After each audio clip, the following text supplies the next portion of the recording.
Downtown Providence can be a challenge to negotiate, even for those who come here on a regular basis.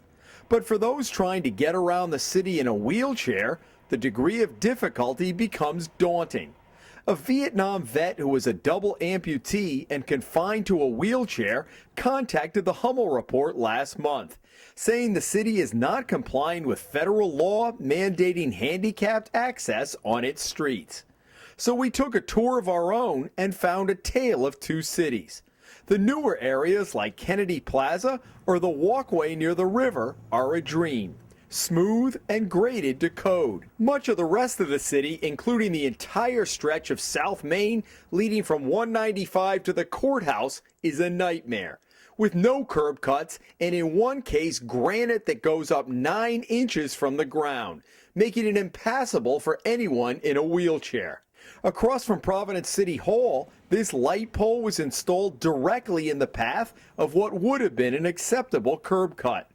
The corner of Peck and Pine may be the worst. Each of the 4 corners has an obstruction, from this fire hydrant to uneven curb cuts on the remaining corners.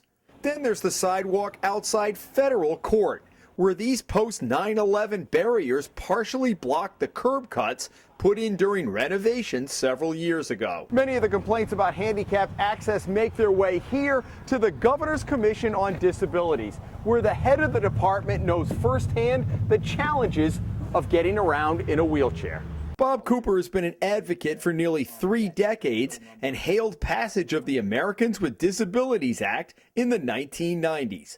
What he's witnessed, though, are communities like Providence way out of compliance. How do you react to that personally?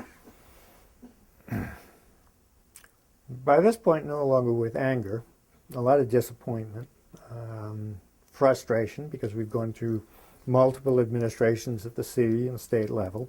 Everybody promises they're going to address this. And 6 months down the road, those promises are worthless because they've just gone on the way they have. In fact, the city of Providence signed a consent decree more than a decade ago during the Cianci administration as part of an investigation into a wide variety of problems by the U.S. Justice Department. The city agreed at the time to put in curb cuts within 3 years. All the deadlines for fixing all of the problems they had at the outset of the consent decree are still problems. We've gone through one complete administration with actually no progress at all.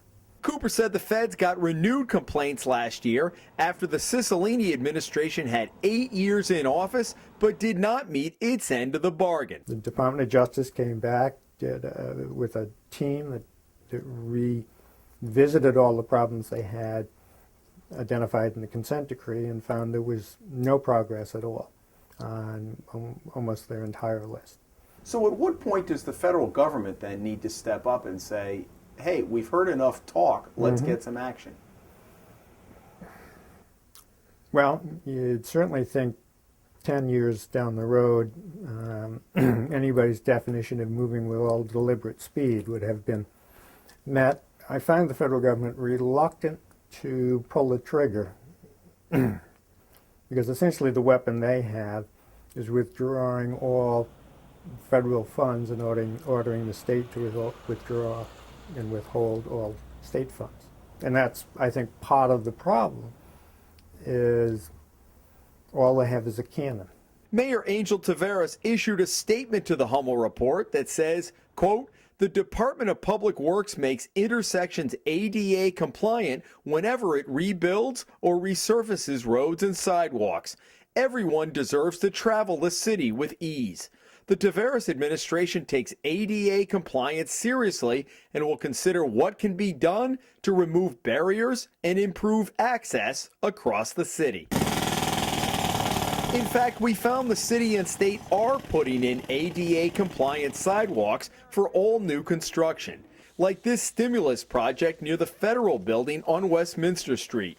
The contractor is leveling the grade, which is significant. When there are no curb cuts, sometimes the road is the only option. But winter has left many streets looking like this. And Cooper says being out in the road is dangerous for other reasons. An SUV or a pickup truck's hood may be higher than your head. So you're stuck out in traffic and invisible to a number of the drivers because you're just shorter than the hood of their vehicle. Cooper said the General Assembly passed a bill last year mandating that both ends of a crosswalk have curb cuts, something he thought would be common sense.